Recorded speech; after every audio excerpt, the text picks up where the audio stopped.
भली विष खावे संसार। पत्थर पूजने से भगवान मिले तो कबीर कह रहे हैं कि मैं तो पहाड़ की पूजा करूं, पत्थर पूजने से क्या मिलने वाला है। सही बात है। मैं आप सभी बैठे हुए श्रद्धालु जनों से आग्रह करना चाहूंगा कि आज के बाद कभी भी आप पत्थर की पूजा मत करना, पत्थर पूजा मत करना।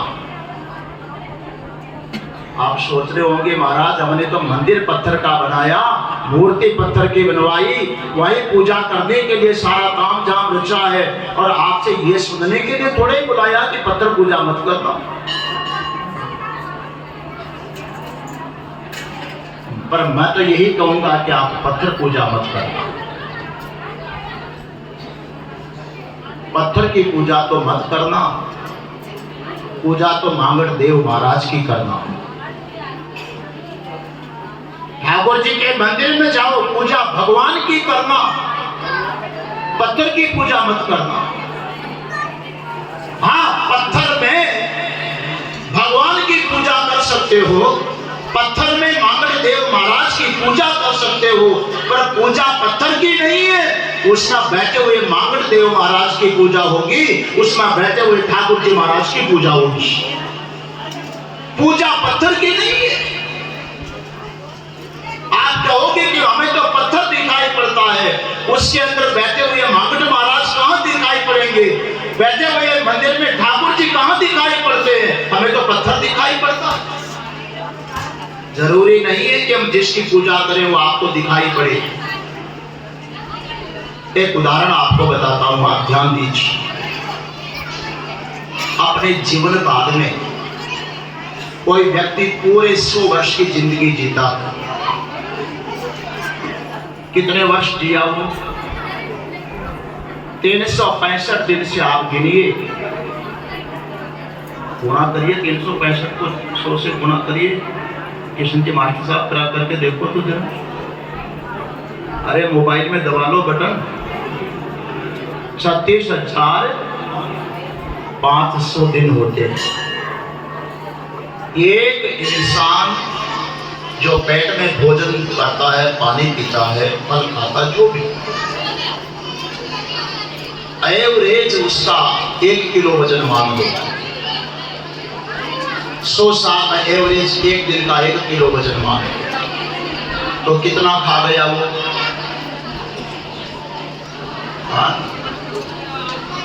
36,500 दिन में 36,500 किलो खा गया। अब उसका क्या क्विंटल बना लो, तो 100 का भाग दो ना, 365 क्विंटल माल खा गया। ये 365 किलो क्विंटल माल बिगाड़ा 100 साल में। वो शरीर ने बिगाड़ा कि आत्मा ने बिगाड़ा? आप बताइए,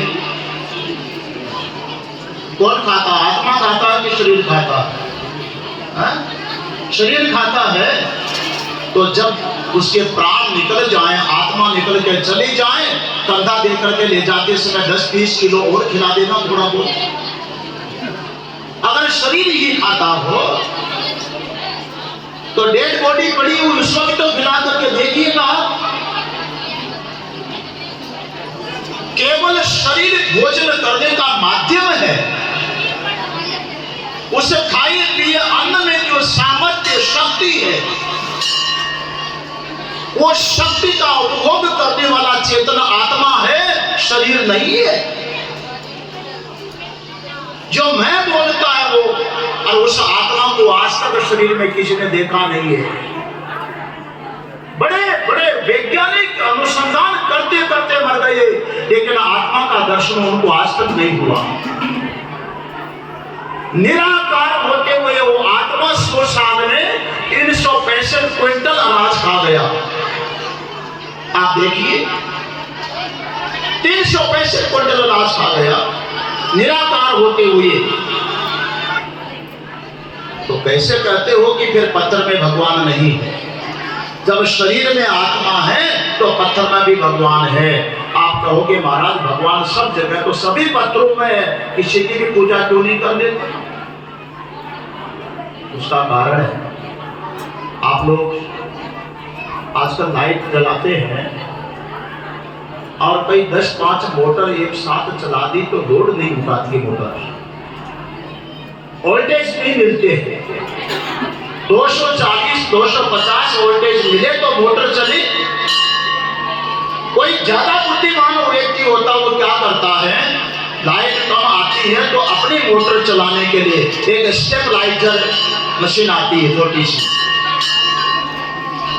वो स्टेबलाइजर लगा देता है और उसकी मोटर चलने लग जाती है। कारण क्या है, औरों की मोटर नहीं चल रही है, उसी की मोटर चल रही है जिसके स्टेबलाइजर लगा हुआ है। इसका मतलब जैसे लाइट तो सब मोटरों में पहुंच रही है, लेकिन पानी फेंकने की चलने की शक्ति उसी मोटर में आती है जिसमें स्टेबलाइजर के द्वारा पूरी लाइट दे दी जाती है, पूरी लाइट खींच करके उसमें बढ़ा दी जाती है। माता बहन और सज्जनों, ठीक इसी प्रकार से परमात्मा भगवान वो अचिंत्य शक्ति सब जगह विद्यमान है। रोम रोम रग रग कण कण में या तो कंकर को शंकर माना गया है, मगर मंदिर में जो मूर्ति प्रतिष्ठापित होती है उस मूर्ति में शक्ति विशेष आती है। वो विशेष शक्ति कौन पैदा करता है? जैसे मोटर में करंट बढ़ाने का काम स्टेबलाइजर करता है,